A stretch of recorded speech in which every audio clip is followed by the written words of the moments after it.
Welcome to the Healers Café, conversations on health and healing with Manon Bolliger, a retired and deregistered naturopathic physician with 30 plus years of experience. Here you will discover engaging and informative conversations between experienced healers, covering all aspects of healing, the personal journey, the journey of the practitioner, and the amazing possibilities for our own body and spirit.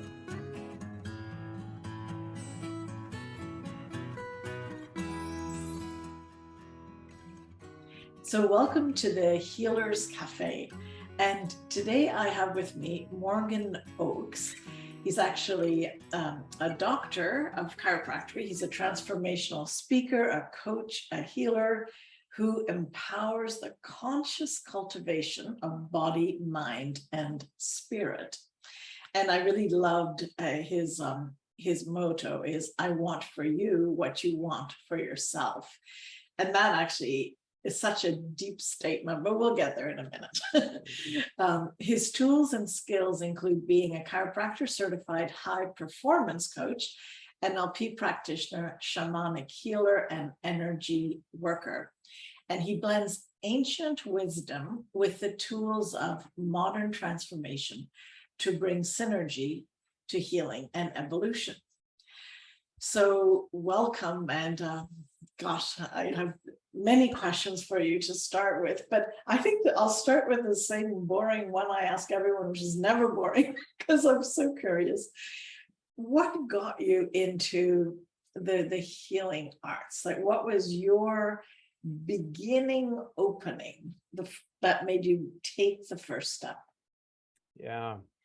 Well, first of all, just so grateful to be on the show. And I don't know if people can really capture it out there. Like, you have so much joy and like brightness, and yeah, even coming on, like, it's just, I'm like, oh my gosh, I want to talk to this doctor for hours. So so good to be on here. And my story really started with a football injury in 8th grade. You know, I got hit on top of the head during a game, finished the game. There was about a 90-minute bus drive home. And by the time I got home, I couldn't turn my head left or right. The next morning I woke up and went to my first chiropractic appointment, and it was super effective. I was back in school about 20 minutes later, unfortunately.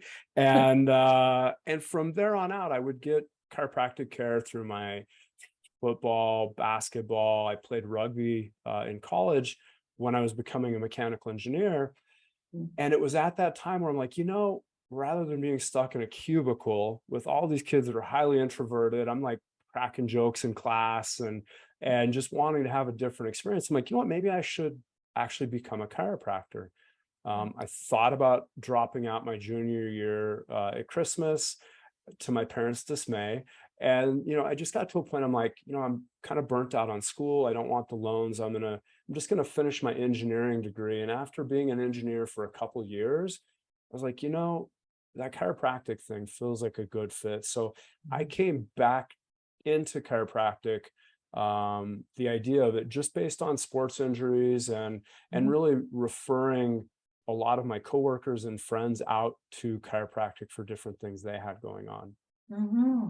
Yeah, interesting. Yeah, it's often like your own journey or somebody else, in your family or very close that you want to help, and then you search everything to what's the solution that helps, right? Yeah. Yeah, it's definitely the nature of I call us healers, but I'm sure we're not the ones who do the work. It's all the individual receiving it, But okay, so then the high performance coach, so that's Brendan Bouchard, right? He was my my very first mentor. I came to one of his very first stages that he opened up, and there was like 200 people. Wow. It was so wild and such a funny storyteller, but such a beautiful person. And it totally inspired me, but I felt like what I was doing in my practice is one thing, and this was something else. I didn't see until much later how everything he taught is so essential to everything we do. That, you know, that there's a synergy between these parts, and I did not see the synergy at first. It was like, this is very cool, and this is what I do. So what's your relationship to learning this and being in his universe? So for me, I think even like what came up for me when you were sharing that is the idea of the EMyth. And I think many of us have read that book, or we're at least peripherally aware of that book. And so we have whatever experience we have, we get into these, you know, healing techniques and these careers, and we do it because we love it. And a lot of times we'll ignore some of those external things like marketing and sales. And, you know, for me, one of the big breakthroughs was there was a man that came into my practice, very blue collar, you know, really reminded me of my dad, you know, just a hard life, probably like construction type blue collar work. And this guy's neck on x-ray was one of the worst I've seen.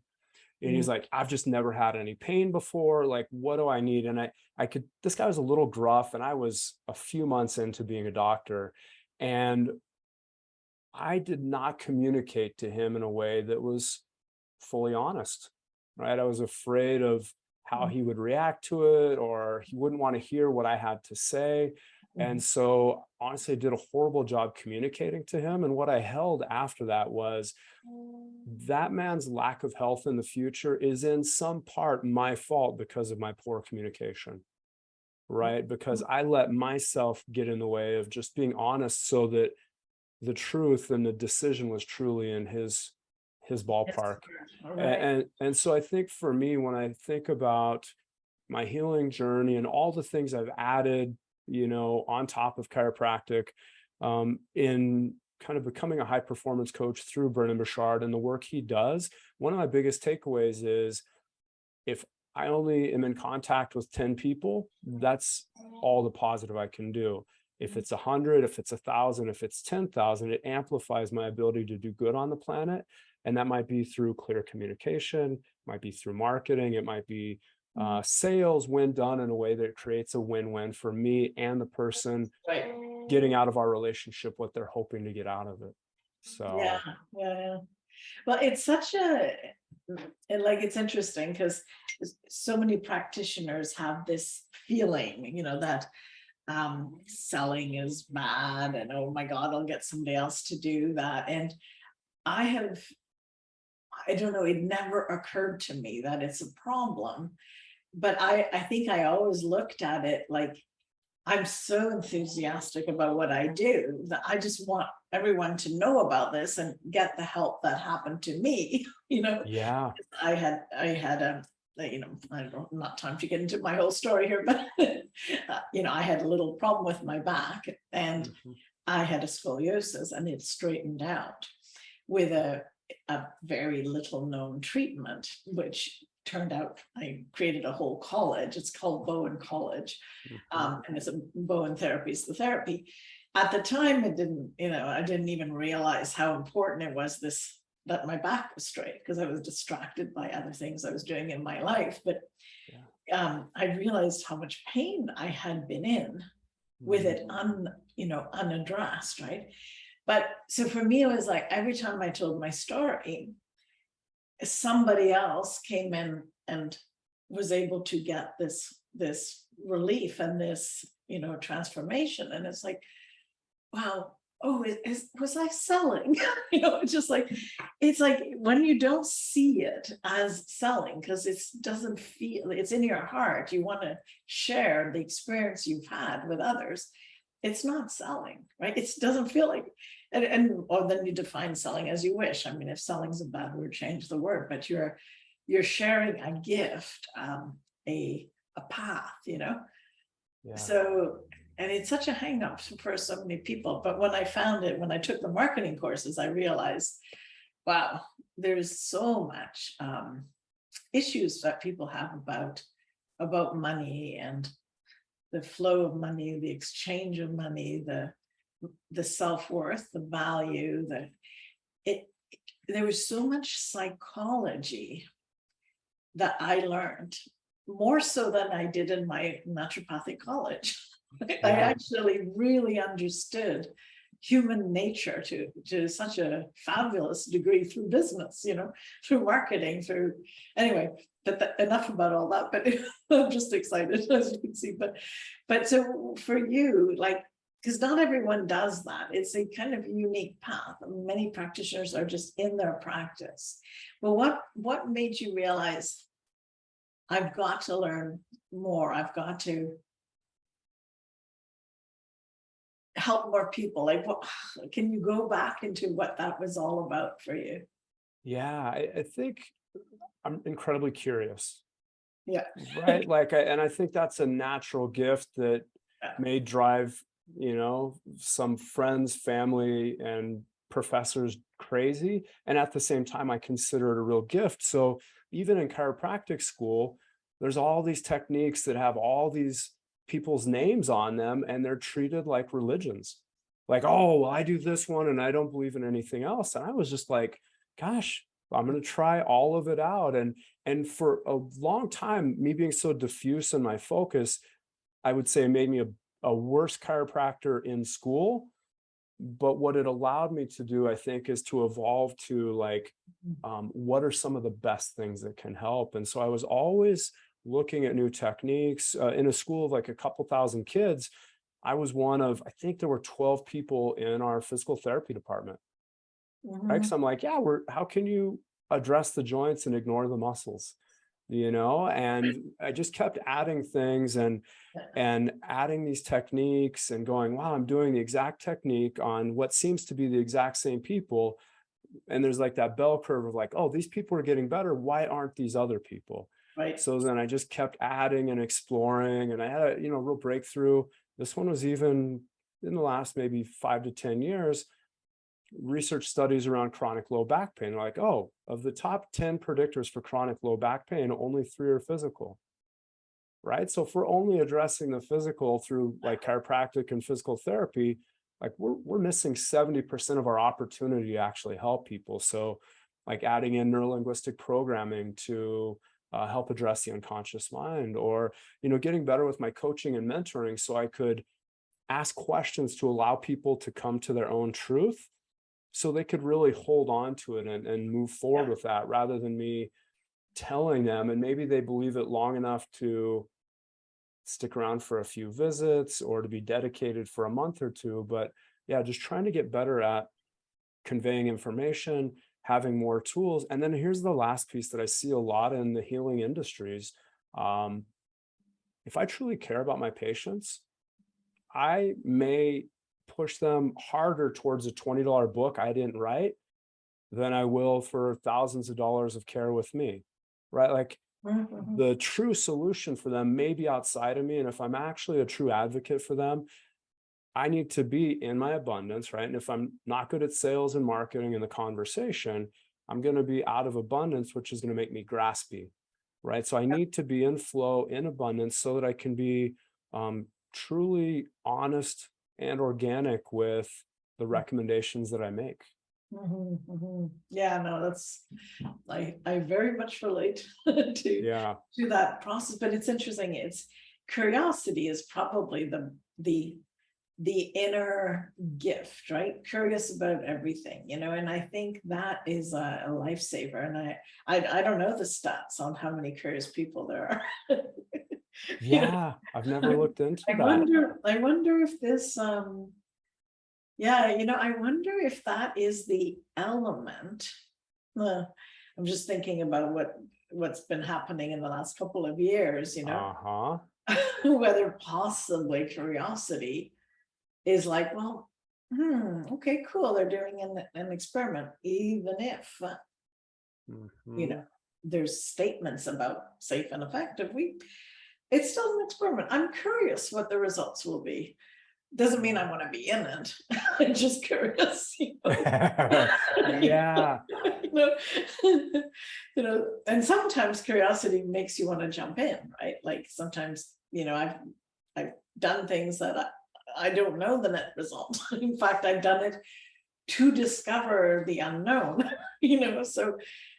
curiosity plays, I think it's interesting how, because I was looking at, mass formation and what that angst that so many people settle in to belong and to get rid of that free-floating anxiety. But curiosity, it's almost like curiosity is the what's the word in English? The not the opposite, but like the the antithesis. It feels antithesis. like, That's exactly yeah, the word. It yeah. almost is. It's almost like there, and with curiosity, you could have that sense of free-floating anxiety, you know, in some ways, right? But it Yeah. doesn't need a home. Well, and I think like I really like, I'll picture things as frameworks many times. Yeah. And I'm like, oh, or I'll look at like calculus, like how does this system respond at 0? How does this system respond at infinity? And then in between as well. And so I'll move things to one extreme or the other to go, oh, like, you know, I can do a little bit of this, not a big deal. What if I did it all the time? Or I can, if I do a little bit of this, it's all right. But what if I didn't do it at all? That may or may not work as well. And so when we look at like, let's just say control, which I would say is huge on the planet right now. And to be honest, it's huge within some healing industries, right? Do as I say, Absolutely. you know, listen to the person in the white coat, all of these things. So we've got like control, but we've also got externalizing our truth. Yes. Right? Like, I'm not going to think about this. I'm going to lean into a paradigm, a framework, a belief that's not to be questioned. Manon Bolliger here, and I want to thank you for taking actionable steps towards engaging your healing journey and helping others discover their path by watching, sharing, subscribing, and reviewing these podcasts. Every review and share helps spread the word, these different perspectives and choices and options for healing. And to thank you, I'd like to invite you to sign up to my free 7-sequence email tips on health and healing for everyday life. You can go to healerscafe.com tips. Thanks so much.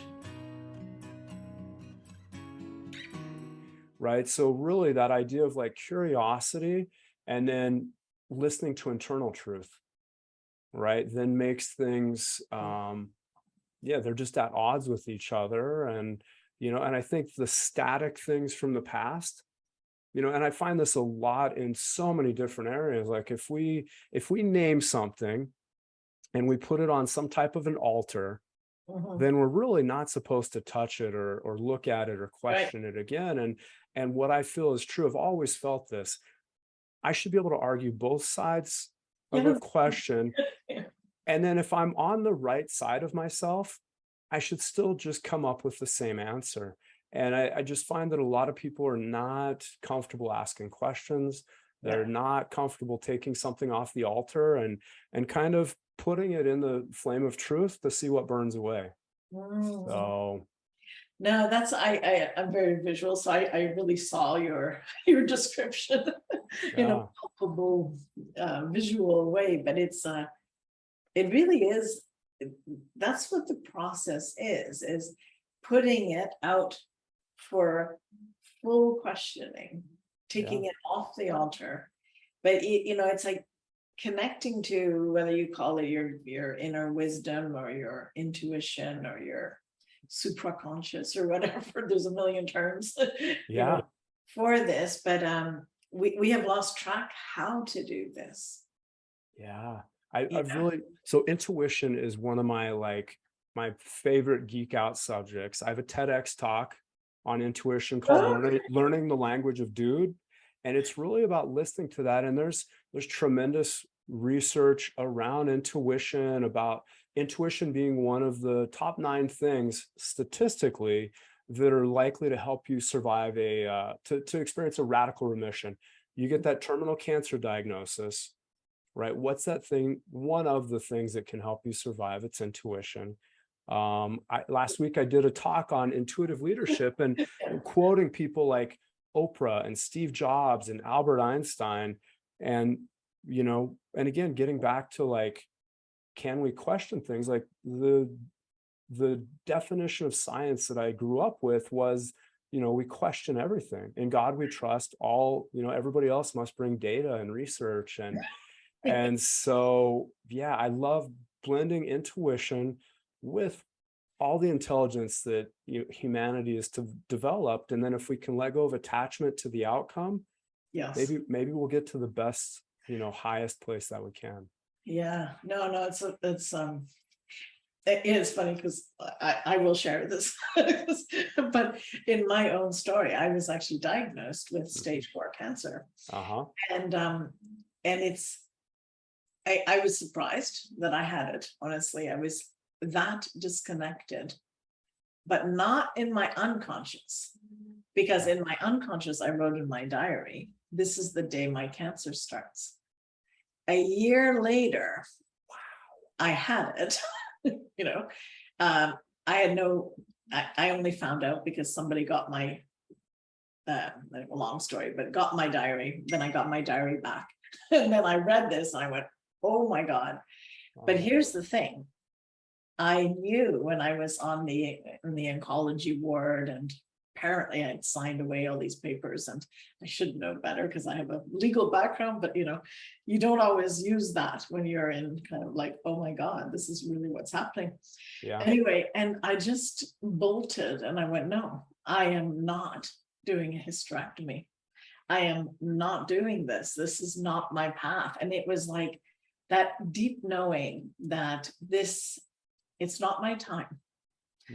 And it's not this way. And it's like, you cannot cut out a cancerous thing when you have a cancerous relationship, whether it's with you yourself or with another, it's all the same, Yeah. And then it's like, okay, that's it. And so to me, intuition has always been, I want to master everything about it. I took also Chris Duncan. Do you know his work? No, I don't. Oh, okay. He's what's his book? It's called You Are Not Broken. It was the same talk subject as my TEDx talk. Okay. That was the title. It was something, You're Not Broken. Oh no, you are not. What was it? Your body is smarter than you think. But it was the subline was we may have a wires crossed, but we're not broken. But it was the same, the thinking. And he goes into a lot of intuitive work. And I actually became a coach in his organization because I've been on the pursuit through everything, ayahuasca, every way to understand intuition deeply, So anyway, it's very funny that that's your thing too. Well, what about the shaman experience? What is that? How does that fit into all of your life and curiosity?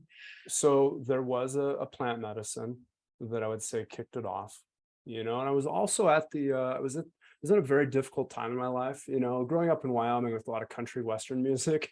I always describe my spiritual awakening as a bad country Western song, like lost my girl, lost my dog, lost my house, crashed my truck, like just this onslaught of like 6 months of, some of the worst things happening. And what came out of that was intuition started happening, synchronicities started happening. And I was like, you know what, like there's something here. And I'm like, I want to start exploring. I know, there's this great poem that says, my boat hit something deep, nothing happened. Sound, silence, waves. Nothing happened. Or maybe I'm living in the middle of my new life. Right. And that's how it was for me. I'm like, I don't know what's different, but something's different. And these words started showing up that I had never heard before. And so I would be on Google or YouTube for like 12 hours, just like, oh, opening 10 pages. I'm going to read all of this. Any word I didn't know in those 10 pages, I would open more pages and read all of that. I would go to Barnes and Noble and spend like 8 hours. I might read 6 books. I would buy another 6 books just because I felt guilty about the ones I had already read for free. But it was just like ravenous for all this information. And I think how the shamanic part really started was these people would be face down on my chiropractic tables, and I would be like, now I know I was doing extraction work. I was doing cord cuttings. I was doing work that I had never heard of, never read about, but I knew what to do. And so that was the initial thread that I started pulling. And luckily had these people around me like, oh, that's Qigong. Oh, that's Reiki. Oh, that's shamanism. Like, oh, stop doing that. You're going to kill yourself.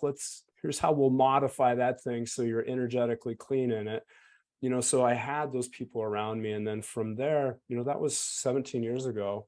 And from there, it's like the thing on the planet I'm most interested in. Right. Like even, chiropractically, I still do a little of that, but I'm really interested more in souls than I am in spines. Right. And I find that an unhealed soul probably causes more spinal issues than spinal issues anyway. So, Well, totally. just, how do you dive in and just do all of it? And then, I've trained with a lot of shamanic teachers and integrated into like I really try to treat my life as a ceremony in as many ways as possible, including that overlap into chiropractic and coaching and speaking. So. Well, I feel like I've met a brother. I get that about you for sure. I mean, that's what happens with spontaneous, no coincidences. Yeah. Always. So it's very funny. Okay, so our time is kind of coming to an end. What I wanted to ask you, it's just getting really clear. So we're in troubled times, to say the least. We're in transitioning times. There's a lot of lack of knowledge. There's a lot of people coming to realizations of what is actually happening. And then there's a very strong, religious, I would say it's probably more organized religion, beliefs of the end of times and major transitions, and there's paragraphs to prove just about everything. I wasn't raised in that way. I'm definitely a spiritual connection, but so I can't really recite any of that. But I have no problems with, as long as there's not power over, I'm really quite happy. What do you see happening? They say it's also this great awakening. What is your intuitive sense or vision of what we're in for in the next little while here? Yeah, it's interesting. I kind of wanted to ask you, I think a lot of times in healing modalities, we spend a lot of time in description and diagnosis, and it's easy to do that. And so, like, what's the prescription? Right? Like, what's the thing that's actually going to pull us forward? And as you were talking, the vision I had was of individuation, right? Like when I was probably 16 or 17 years old, I was grounded all the time, right? Because I was individuating and needing to express myself outside the control of my parents. Right. And so my belief is what's happening now is there's a lot of control that's happening. There's a lot of old frameworks and there's things on the altar that we're just not supposed to touch or question. Right. And a lot of those things on the altar make a lot of money for people. Right. And so I feel like there is an awakening happening, and the control mechanisms don't really want that to happen. It doesn't benefit what's set up. Right. So it's kind of loosely what I think is happening. So, when I've been looking at how do I be a force for good on the planet? And one of the things that keeps coming up is truth, capital T, truth. And I think intuition can help get us there. I think curiosity can help get us there. We all know when a spouse is not being honest with us. We know when, we read that Olestra, this fat-free chemical, makes fat-free Doritos healthy. Like, we know that's not true. Might take another decade for the science to come out. But in a couple ways I've looked at this. One is there's a book called Power versus Force. Very interesting book. I think people really like it. And it puts consciousness on a scale from 0 to 1,000. Under 200 is basically anything disempowering. 200 courage steps in, and above that are things like love, peace, compassion. So I really wondered, what gets us from apathy, anger, fear, all of these negative vibrational states. And the answer to move you up the entire ladder is just truth. It's truth with yourself and truth with others. So I'm like, oh, that makes sense.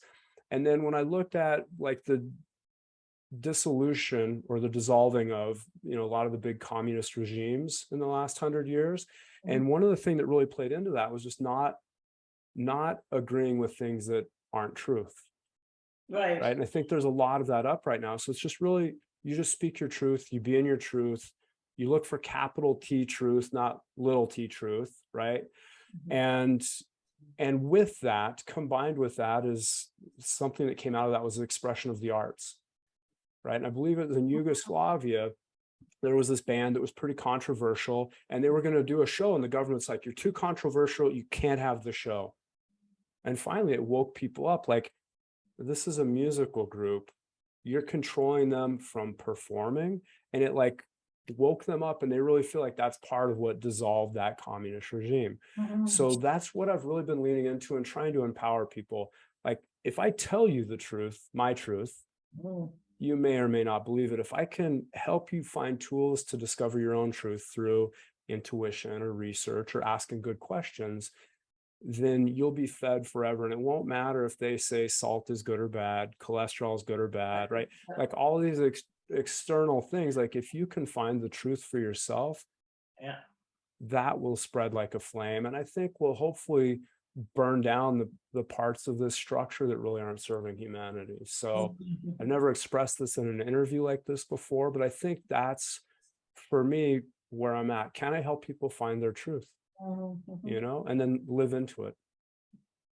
Yeah, it's very powerful. Yeah, I like that. I think I'm just going to leave it at that, because it says it all. Cool. Well, thank you so much for saying yes. And I really enjoyed our time together. Yeah, I did as well. I've got a feeling there's a lot of conversations for us in the future. And yeah, just really grateful for you holding this space and asking healers the questions that will help, help people find health, healing, happiness, and maybe that truth for themselves. So thank you. Thank you for joining us at the Healers Café with Manon Bolliger. Continue your healing journey by visiting thehealerscafe.com and her website, and discover how to listen to your body and reboot for optimal health.